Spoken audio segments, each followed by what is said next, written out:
This time on Graveyard Carz. An engine that basically grenaded from the inside out. Can the ghouls resurrect a 71 Cuda and save its numbers-matching 383 engine? Historically speaking, that's the end of that block. With multiple major freeze cracks. This side's much worse. Will a new shop have what it takes to save this numbers engine? All the things function after this shop is done with this engine.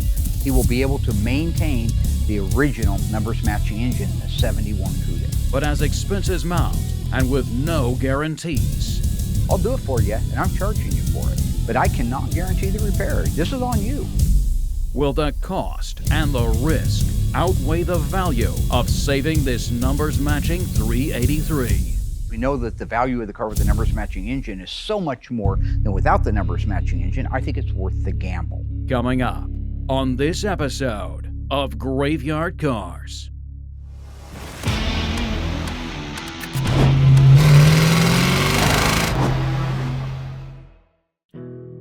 Graveyard Carz is filmed before a live studio audience.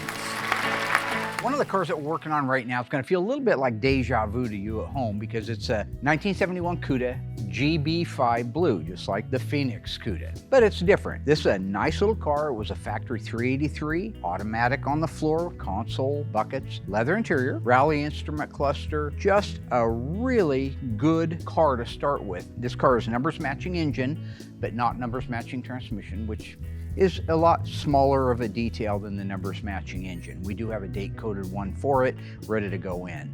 But overall, a really great starting point. One of the things about this car is it sat for a long time, I believe, in a very, very cold part of the United States. So cold that it freezes there. Now, Tony and I talked about this not long ago about preserving a car and storing it correctly. This is another example of something that didn't get stored correctly because while it was in that freezing weather, it didn't have antifreeze in it. So the block we have discovered is broken. So what happened to the block was it was stored in a way that allowed water to get into the cylinder, so that's bad. That'll mean that we're going to end up having to bore it over quite a bit, maybe even put a sleeve in it. But that's okay, we've done that before many times. What isn't good about the way it was stored was it was stored with no antifreeze in it. Typically speaking, when you come up with a broken block as a result of a freeze crack, unless it's some minor little hairline crack, that's the end of the engine. These areas are provisions that the manufacturer put into the block so when something stupid happens, if it gets way too hot or way too cold and the water either boils and expands or it freezes and it expands, it should kick out these freeze plugs, soft plugs. In this case, it didn't kick them out. When the water froze, it expanded, and when it expanded, it pushed that cast iron block out. You can see that there's a pucker to it. It did the exact same thing on this side. You can see that water got in there. This side's much worse. This side you can actually see how far it's busted up out of the way. So these two areas here are the areas that got broken. Historically speaking, that's the end of that block. But we want to try something different on this. I've got a company that I've been sending stuff to do some small cast iron welding. I told them about this one. They're willing to take it on. I wanted you, the viewers, to see what is involved in it, and you'll ride right along to see if it actually works or not. If this does work and the engine's able to run and hold water, not overheat, and have oil pressure, if all the things function after this shop is done with this engine, he will be able to maintain the original numbers matching engine in a 71 Cuda. Numbers matching means that the engine and transmission started life on the assembly line in that car, and they have the vehicle identification number stamped into them that matches the car. These are the cars that are called pure cars, no excuse cars. These are the cars that will sell for the most amount of money and in the shortest period of time because they are a no excuses car. So a good example of that is the big dollar 71 Hemi Cuda that sold at the Mecum auction a few years ago for $3.5 million. The reason that sold for $3.5 million wasn't just that it was a 71 Hemi Cuda convertible. They made 11 of them, and some of those have sold for a lot less money than that. This one sold because everything was right about it. Original engine, original transmission, no excuses, good colors, and it was a 4-speed. Those are all the things that drive this market. So that's why numbers matching and preserving a numbers matching engine is so important. So we've done a tribute Superbird before using the Janik parts. So we're doing a tribute Daytona. You guys remember we did the Hellbird a few seasons back. We had Ryan, our technician, do it.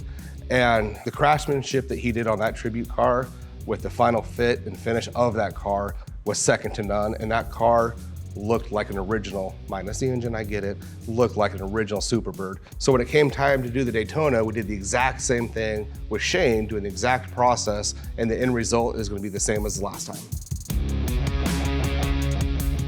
Now, if you guys recall back to our Superbird when we converted it, that's the Plymouth Superbird, and of course the other wing car is the Dodge Daytona Charger. Now, the reason I mentioned the Superbird is because we're doing a Daytona right now.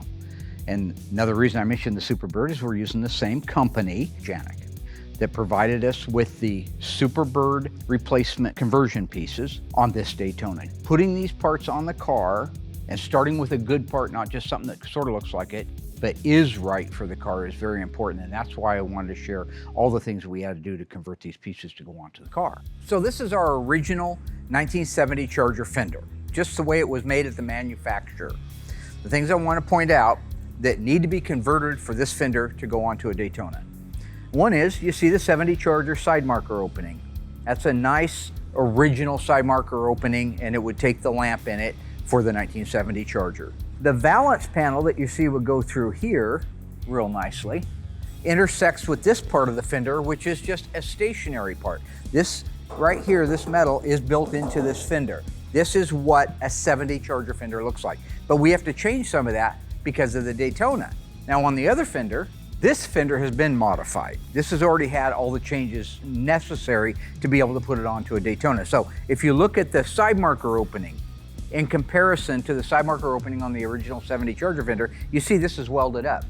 That's because the valance panel for the Daytona has the side marker in it, and I'll show you that in a minute. The other thing is the valance that goes on a Daytona is wide. That's what this huge monstrous gray thing is here. That's actually a lower valance panel. It has to go all the way across this opening. So what we had to do is on the original fender over there is we had to cut that out. We had to cut it a little bit long from where we were going to fold it up into place so that when you look at the back here, you can see we now have a lip to bolt that onto. Here, when I hold it up into place, you can clearly see that it fits that plane now, that you can put the J-bolts in it and hold it into place. You also see that our new Daytona valance has the hole in it for the side marker. If this piece of metal were here, like it is on the original fender over there, and I tried to bring it in, you're gonna see I got a problem. Now another thing, of course, the Daytona gets is these scoops on the tops of the fenders. These come in the kit from Janik right here. That's pretty much clean it up, sand it down, make sure it fits nice, and you're ready to paint that. But what's underneath it, doing that correctly and emulating the original one. So here you see this is original metal with the right pattern and the right grid. I don't know what those numbers are, but Shane, who put this on there, got in the book and found out what they were, and we ordered some of that material, cut it to fit, and then we used our car liner spot welder to spot weld it in place. So it absolutely looks 100% factory. Now he'll have to do the other one here shortly that needs the conversion on it, but for right now, that's what that looks like. The only other thing to talk about are the headlight bucket modifications that have to be made on a Daytona from a regular Charger. In addition to cutting off the small section there on the fender so that it'll accept the valance, you have to also remove the headlight buckets because 69 Dodge Charger had hideaway headlights, had real 4 headlight system in it. That is different than the Daytona, which pops up as a hideaway concealed headlight and sets out considerably further than the factory one. So removing that and making it look correctly in there, so if somebody down the road looked at that fender, they go, wow, that must have been an original Daytona fender. Those are the things that are a real claim to fame for us, and we pay attention to the minutia. What I want to show you was this headlight mounting bucket that you see right here. This is the factory mounting bucket that would take the 2 headlights and all the wiring would go in behind it. A Daytona, because of the flip-up headlights on it and the design, doesn't need this. The headlights themselves, the concealed headlights, they house the buckets in it. So what we have to do, you can see, is take this unit, drill out all of the spot welds so that when we're done, we have a nice clean finish. But that's kind of the 1, 2, 3s of how the front sheet metal, not going into the nose cone, which is a whole nother thing, but kind of an idea how that front sheet metal from the fender standpoint to valance have to be converted to be able to work. The machine shop called and said that our block with the busted intake valley has more problems than that. It's got freeze cracks around the center freeze plugs at the side of the block. It's weird, right? Because it's supposed to kick out the freeze plug. That's the whole point behind an expansion plug or a freeze plug, is when that water expands, it'll push that plug out, and that's where it will get its ability to expand, not the block. In this case, I think the freeze plugs were probably rusted in place. It couldn't kick them out, and so what did it do? It swelled that block up until it cracked. So now we've not only got a busted up intake valley area, very badly busted up, but we also happen to have busted out areas on both sides of the block around the freeze plugs. It's interesting because the broken area in the valley is the same on both sides in the same area, meaning they're just horizontally opposed to each other. One side is a little bit worse than the other one, but they're in the same area of the block. The real downside to this is the shop is saying they're not able to tap that metal back down and weld it or drill the end of the crack and stop it and repair it. They literally have to cut out an area where all that broken metal is and weld in, graft in a new piece of cast iron. Now let me tell you one of the big risks to all of this. The shop that's doing the welding said, listen, I can't guarantee anything. I'll do it for you and I'm charging you for it. But I cannot guarantee the repair. This is on you, Mark. If you want to take a chance, we'll take a chance and try to do it. But if that thing overheats, if it cracks, if it swells out, if it doesn't have oil pressure, if it doesn't run right, it's on you. I'll just make the effort to do it. To me, I think it's worth the gamble because we know that the value of the car with the numbers matching engine is so much more than without the numbers matching engine. I think it's worth the gamble. When the guy at the shop started talking about how they're going to repair this, it was fascinating to me. I wish I could have gone up and watched it. They have to get this into a chamber where that cast iron is incredibly hot. You'll look at the guy's hands and they have these asbestos gloves on and everything looks super hot because it is. They've got a blanket around the engine trying to keep it cool and keep it from distorting while they're welding in this area. But I guess the trick to cast iron is it has to be incredibly hot. You have to have the right everything, the right material, donor material, the right heat, the right temperature, the right ambient temperature. So it's really a bit of a science and fascinating to see. So at this point, the shop has all of the welding done on it. They welded up both of the intake valleys, they welded up the side of the block. The bad part is when they did this, because so much heat was generated that we had a twisted block. So when it went over to the machine shop, and again, same report I got from that guy, I'm not guaranteeing anything. I can't guarantee a darn thing. I will try to save this engine for you. And so when it's twisted like that, they have to lock it down into this jig, kind of like we do in our frames, and redo the line bore for the camshaft, for the crankshaft, untwist the engine, straighten it all back out again. And it's just hard to even imagine that you could do that. Now, one of the things they had to do along this process is after they got it all straightened out, they were able to bore at 40 thousandths over, which is great. I thought we were going to end up having to have sleeves in it. Another thing that they had to do was to put bronze guides in where all the lifters go, in the lifter guide area. And he told me that they're not even Mopar sizes, they're actually big block Chevy sizes. And it's something they do on big block Chevys. After it was all straightened out, they had to bore it out so far that it wouldn't take a Mopar lifter, so they put this bronze guide in there. And that's what it runs up and down on. But overall, I've never seen an engine ever in my life get that much engine work, that much stuff done to it at one time. So the good news is we do have the engine back from the machine shop, back from being welded up. Like I said, it was a complete mess. If you look at it during the process, you thought, man, there's no way.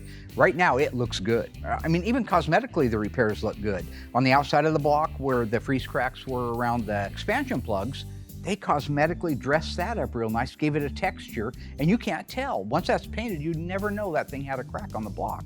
The intake valley, until the intake manifold goes on, yes, you can see the outside footprint of the repairs, but absolutely fantastic job. Now, if you recall, I mentioned because of the distortion to the block and it was all around the lifter area that they had to put the bronze bushings in there, the bronze guides. So you can see clearly that they stick up a little further than the factory ones. That doesn't matter, there's not an interference problem there. But if you watch that lifter itself, it is a really nice, tight fit. Probably tighter than it would have been against the cast iron. Now, whether or not it's gonna work, we're not out of the woods. Just because it looks great doesn't mean it's gonna work. So Doug's gotta get that thing put together. Okay, so as soon as the engine came back, Mark handed it off to me for assembly so that I could get this thing put together, assembled, and on the run stand as quickly as possible. Since there was such a sense of urgency on this engine, I figured I'd enlist Brian's help to come over from assembly and help me put this engine together. So Brian is our new assembly tech here, and he's showing real promise. So I wanted to give him an opportunity to see how we put these engines together and why some of the things that we put on an engine have to be put on in a certain order. I was absolutely thrilled when Dougie asked me to help assemble the 383. I've always loved cars, and I've actually built a few engines on my own. Of course, they were always Chevrolets or Brand X crap boxes, as Mark likes to call them. I was always a super fan of the show, actually, so I've watched all the old episodes of Graveyard Carz, and I always thought to myself, it would be amazing to actually learn from Dougie. He's such a great teacher.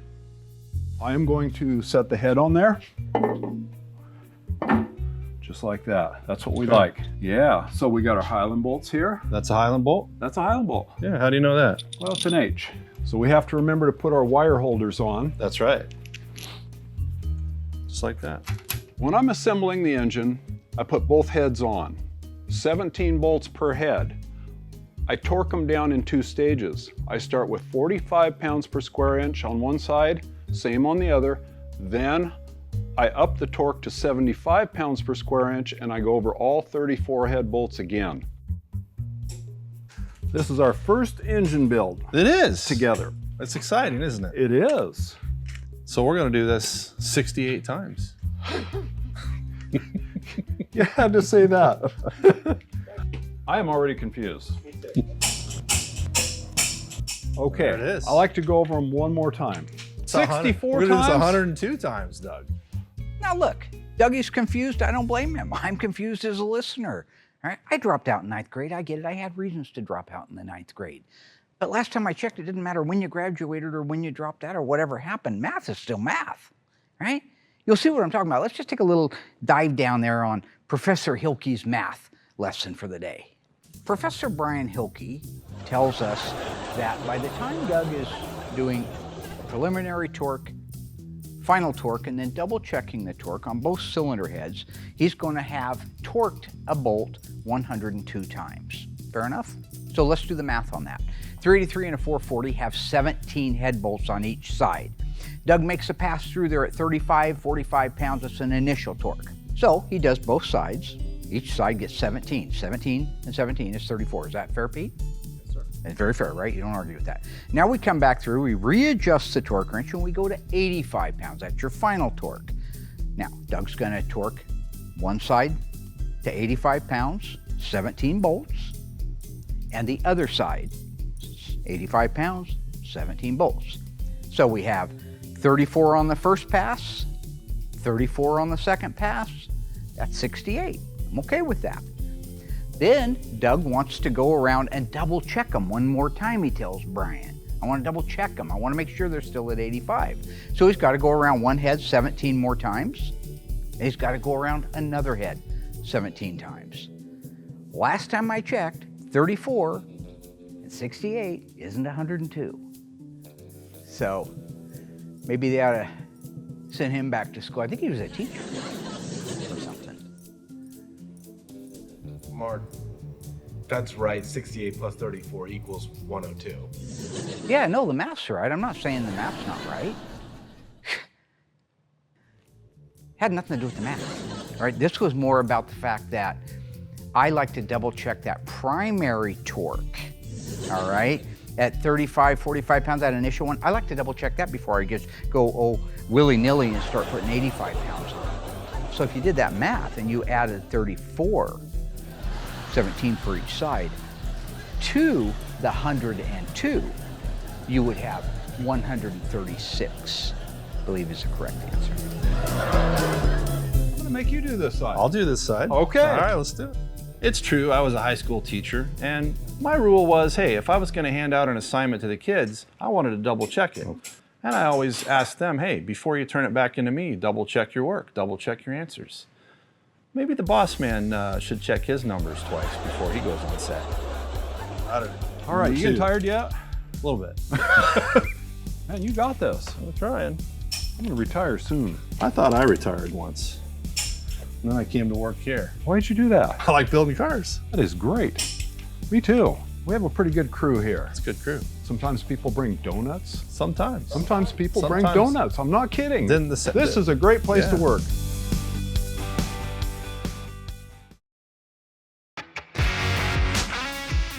Now on our Daytona, since I showed you what has to happen, I want to put them on the car and show you exactly how they look in position. So you know what a finished product should look like, both from a fastener standpoint and an overall view standpoint.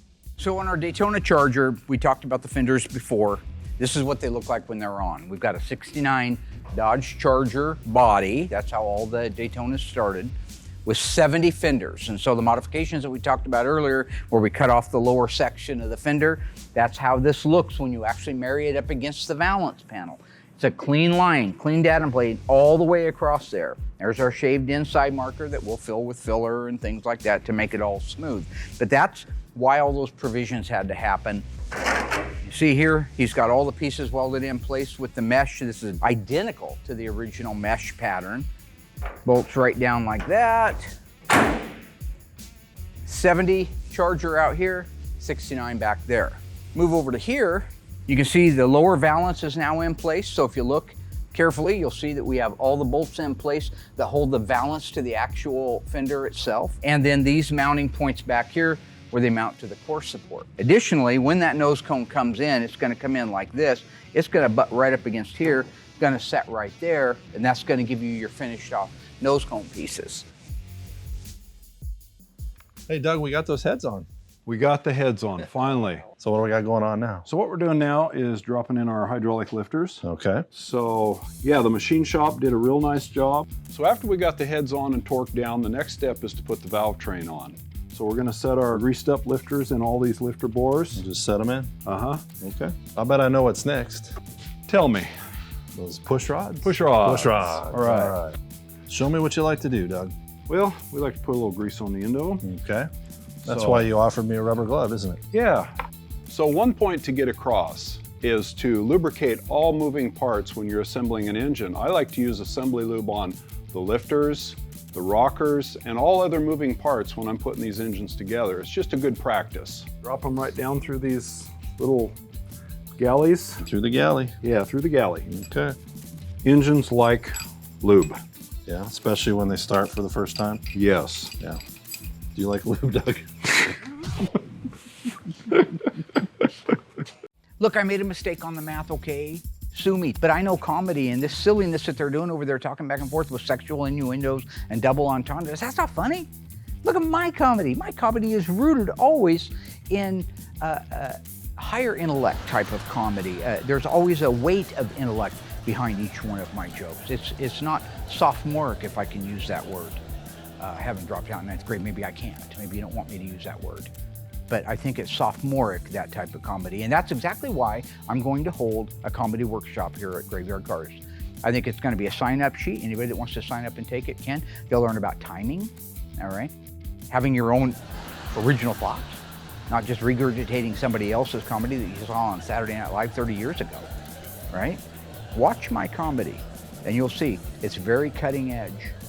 Here's how we do the Mopar shuffle. Okay. Mopar shuffle. Mopar shuffle. Yep. We just lay them to the outside, rocker them in, rock the bolts right down into the holes like that. Wow, look at that. Like I said, I've built a few crap box Chevys over the years, and I've learned that Mopar is definitely unique. So watching a master like Dougie and learning from him is a wonderful opportunity. Just that little trick on the valve train would save me an hour of fighting when I have to do this myself. Hey, look at that. That's a clever trick. If I was doing this in my garage, I'd have probably wrestled with it for like an hour. Dropped them on the floor. Yep. Run them down a little bit. Okay. If you want to keep your eyes on the push rods, I will do that. I'll bring these down a little bit. There we go. Okay. I don't see a lot of adjustment in these. The hydraulic lifters take up all the adjustment. Wow, That's the neat. beauty of a Mopar. Wow, that's amazing. Okay, so I've got this one all ready to go. You go for it. You do that so well. Okay. I did notice the bolts are different lengths. Is that supposed to be the The case? reason the two inner bolts are longer is because the oil comes up through passages around these two long bolts. Okay. Okay, now we're going to tighten these down to 35 foot-pound. Do we have a different torque wrench? We do. Oh, excellent. It's got lights on it, Oh, wow. like a spaceship. Well, Doug likes his spaceships. Doug likes spaceships. They never come and pick me up. I'm disappointed my spaceship never comes in. still to come. With a new Tribute Daytona in the wings, Mark takes charge with a detailed deep dive. When you put that window plug in, you have to shorten up your trunk lid. When Mark's most experienced metal tech gets hands-on with the conversion, the result could make waves. Shane and him are modifying and making things a little bit easier for the people doing these conversions. Meanwhile, Dougie trains Brian on building out Mopar engines. Instead of being a $100,000 car when it's done with a non-numbers engine is $150,000. But it's only there if that engine starts up and doesn't overheat. But a major mistake may require Mark's emergency intervention. Always kind of expect the bad to happen. This is an additional almost $20,000. When Graveyard Carz returns.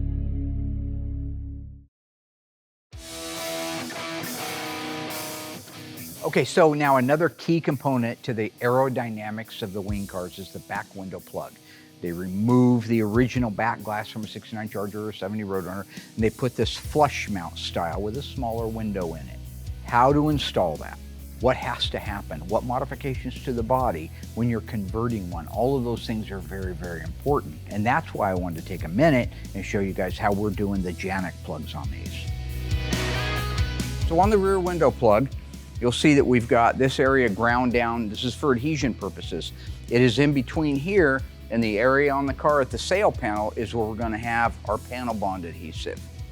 Also, if you look at this trough right here, this one goes on the top of the metal piece that's on the car. This goes to the bottom of it, and then it'll have a rivet that holds it all in place. So this is a real solid area.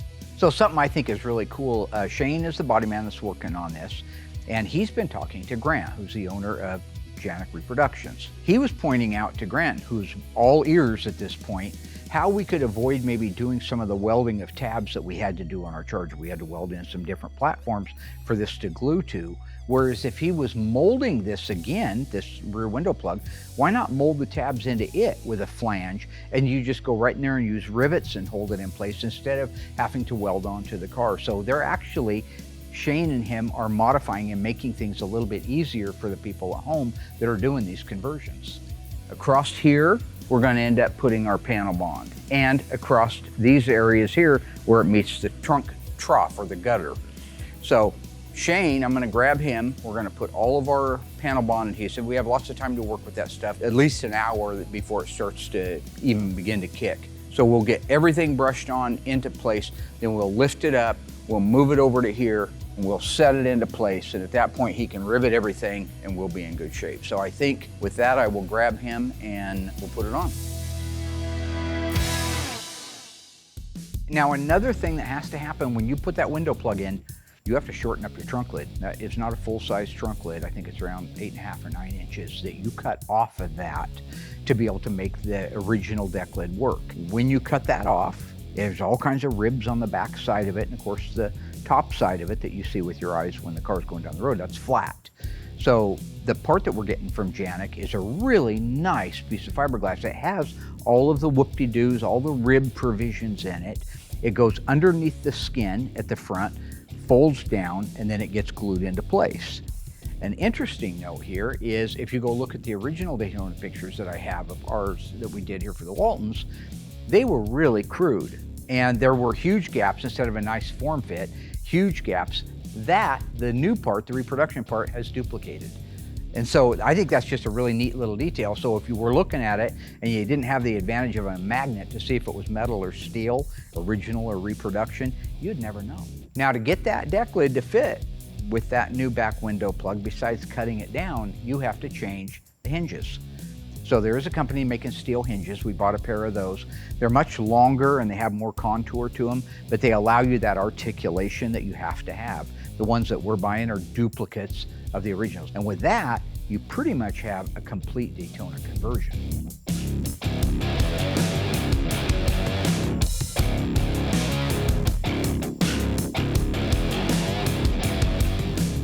So the panel bond is a two-part epoxy that works like a glue. They use it on new cars on metal, but you can also use it on the fiberglass to steel. And it is going to bond it like no other product in the world will bond it. It's a 3M product. And when that goes in there and they are clamped together, and after 24 hours, you'll never get them apart.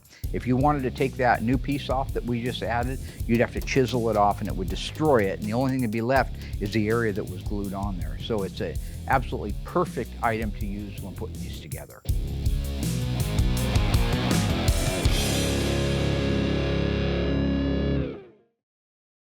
So what we're going to do now is we're going to put the intake gasket in place with a little bit of a Right Stuff seal underneath it. So I'm going to run a bead of Right Stuff into the corners here, across the end rails. Okay, so after the valve train is done, the next step is to put the intake manifold. Chrysler uses a metal valley pan that seals up underneath the intake manifold. We like to use sealer underneath this valley pan to keep the oil in the engine. Nice little bead in the corners. Okay. And then we do that on both ends. So are we adding any type of rubber gasket or cork gasket on top of that? Nothing, huh? Right. Interesting. I guess the intake might be next, huh? Okay, we got a manifold. Okay. This is the front of the engine here. This is the front. Yep. There we go, just like that. Yeah, just like that. Let's just freeze that frame for a second. Notice anything odd? Notice anything different about that? This is the blind leading the blind. This is what I was talking about. Nah, I'm not making up for the fact that I goofed up on the math. The intake manifold's on backwards. This 1970 Dodge Challenger RT convertible was used in the 1994 film Natural Born Killers, starring Woody Harrelson and Juliette Lewis. It is one of 516 ever built with a 383 and an automatic transmission. It's also the subject of this week's autopsy report.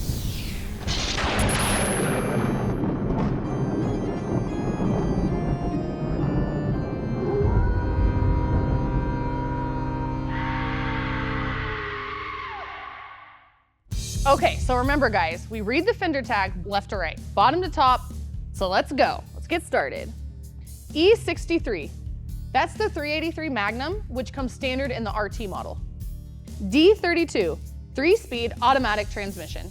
JS27, that's the first 4 digits of the VIN, and it also means this is a Challenger RT convertible.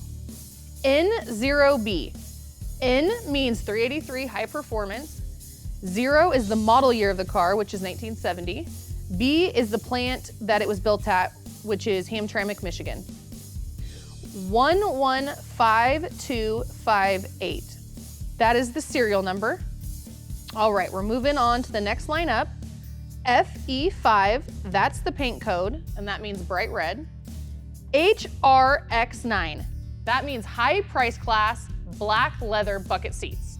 000, one-piece door interior trim panel.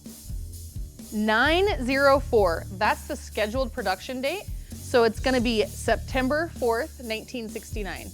039275 is the shipping order number. All right, we move on to the next line, which starts with V3X, black convertible top. A62, that's the Rally instrument cluster, which comes standard on all the RT models. B51, power disc brakes. You don't need no book, you got me. C16, center console. C55, bucket seats. G32, right hand outside painted racing mirror. And now we're headed to that next line up. It starts with G34, which is gonna be the left hand outside painted racing mirror. J45, hood pin tie downs. N41, dual exhaust. N42, bright exhaust tips. N85, 8,000 RPM tachometer. P37, power convertible top. R11, AM music master radio. V6X, black longitudinal stripe. Y05, build to US specifications. EN1, that is the end of the sales code, and unfortunately, the end of this week's autopsy report.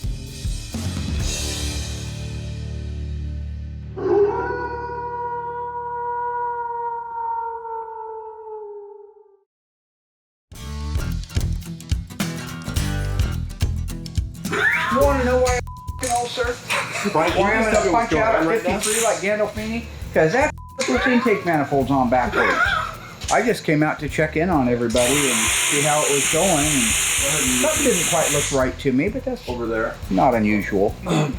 But it turns out Doug, in his crack shop ploy to train our new guy the right way, put the intake manifold on backwards. So he's turning that around now. Well, I have learned that if I'm firing up an engine that Dougie gave me, to move the distributor 180 degrees before I start trying to fire it up. And put the brackets on that I forgot to put on. Well, Hey, I like that, Mark. That'll go on just fine like That'll that. be perfect. It'll match the intake manifold. Remember how I said this is the back of the manifold? My I do mom remember used you to saying say, that, and then you Dougie's talked a yourself out of it. simpleton. I'd say, well, he's not a simpleton, he's a sweet guy. That doesn't mean he's not a simpleton. And she's got a point. Got a point. All I can say is I love Dougie. He knows his stuff, and hey, we all make mistakes. Okay. All right, Dougie, we ready for the valve covers? We are ready for the valve covers. Sweet. So I bequeath unto you Thank you very much. the driver's side valve. So probably one of the most important engines we've ever started. Maybe Wendell's numbers matching Hemi was as important, but this is very experimental. It had to be started right away. One of the things I told Doug and Brian was the minute that you get that thing put together, please get it on the engine run stand. There are things I need to know now. One is I got to make a phone call to the owner. This is an additional almost $20,000 went into saving this engine. But again, now the Cuda, instead of being a $100,000 car when it's done with a non-numbers engine, is $150 because it's got its numbers in it. So the math's there. I got to tell you, being an old Chevy guy and now building a Mopar engine, Mopar had a few things figured out, didn't they? Yeah. And then we're pretty close to running this thing, right? Well, we have to put the exhaust manifolds on first. Exhaust manifolds, all right. I am so glad to have your help. Well, it's been a pleasure, Dougie. Thank you. Thanks, Yeah. sir. There it is. All right. We're going to fire this up pretty soon. Let's do it. Stay tuned. Will the Ghoul's gamble pay off? If this works, the customer will be happy to pay the extra money to save a very rare numbers matching 71 Cuda. Or will this 71 Cuda's budget end up grenading like the engine? It's all up to that engine running and sustaining. Could Mark's engine experiment wind up making this car worth tens of thousands more? Or put the owner, the shop, and the engine in the red? You're starting to go up. Always kind of expect the bad to happen, and it did. 4. Oh, there she careful. goes. Coming up, when Graveyard Cars returns. Let's face it, they're going to drive this car. It's not just going to be sitting there in the garage for 5 minutes and say, ooh, we got the numbers matching engine. Okay, good job putting it together. Thank you, Job, Mark. I liked your intake manifold. thank you. idea, Doug. Thank you. Yeah, high five each other. Oh, sorry. I love the intake manifold. I loved all that. That was good stuff. Got a chance to see that. I thought I'd bring you two guys out here to hear it run. Oh, See the fruits of your labor. All right, so I'm going to give it some coil power. You got the distributor in backwards? Yeah. There we go. I know Mark wagered a lot on this engine being salvageable, so I'm as nervous as he is about running this engine and hoping that we don't have any strange noises or leaks or overheating issues. I know if this works, the customer will be happy to pay the extra money to save a very rare numbers matching 71 Cuda. Okay, I feel better already. Yeah, me too. Oh. Could you have the cam off a little bit? That's kind of part of your repertoire.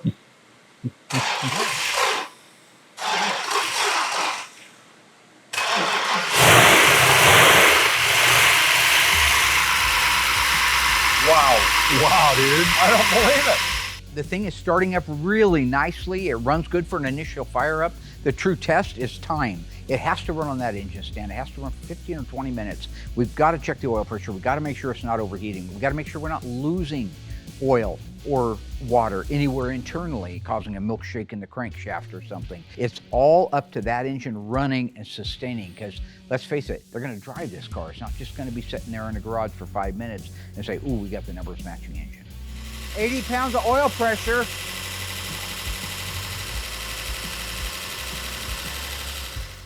So our biggest concern is not that it just runs, but that it is a functional engine and it will hold water and oil pressure. So we have to let it run long enough to open up the thermostat, get it up to operating temperature, and watch for water or oil leaks.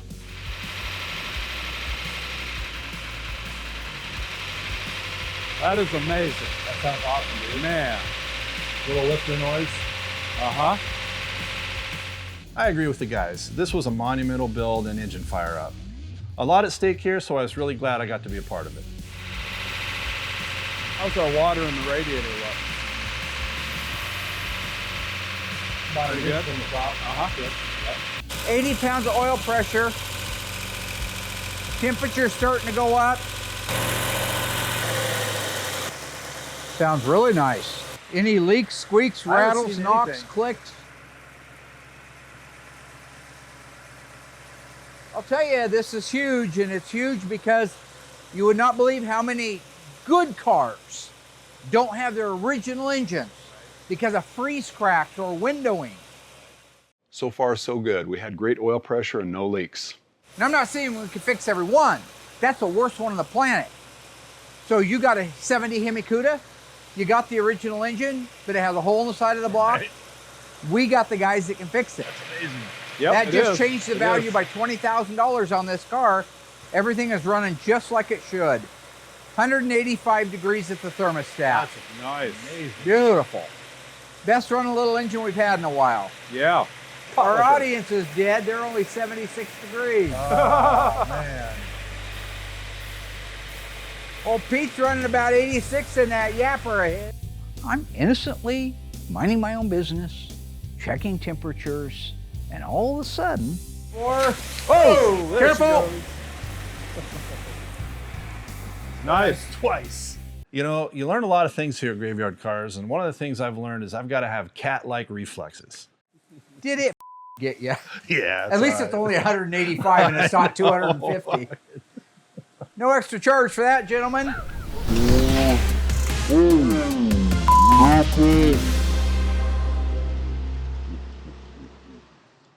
Now, the good news about that happening is I didn't get hit by it this time. Brian got hit, because again, another rite of passage, right? He'll know in the future not to be that close to something Dougie's put a hose clamp on. All just good, creative ways to teach somebody what not to do. Remember the bone collector? Yeah? Remember that? Denzel Washington, right? Undoes that pipe, that steam pipe, turns it over there, boils her face off. You think she's gonna make the same mistake next time? No. You think Brian's gonna trust him to lock down a clamp next time? No. This is good stuff. These are learning moments. Now, who do we have to thank for tightening that hose down? I don't know. Let's run through the gamut. Let's Pete, did you see. tighten that hose down? No, sir. You tighten that hose down where no, it goes on sir. the radiator? No. Who does I that? didn't tighten it down. Nobody tightened it down. Oh, it tightened itself down. I don't know. Well, this is a miracle. Yeah? You never checked it. I don't know. You got a good close-up on that? Let me check it, Get a okay? real good, Let- that's the look of a guilty man right there. That's that same look when they said, Ted, what'd you do with that kid? Nothing. I just found her in the dumpster. No. It's a cash and carry world. Sometimes you pay a little, mostly you pay a lot. Sometimes you pay all you have. And that's Stephen King. So I'm glad it was your side. I bet you were. Well, where am I going And to Doug, stand, you're Mark? never allowed to do that again.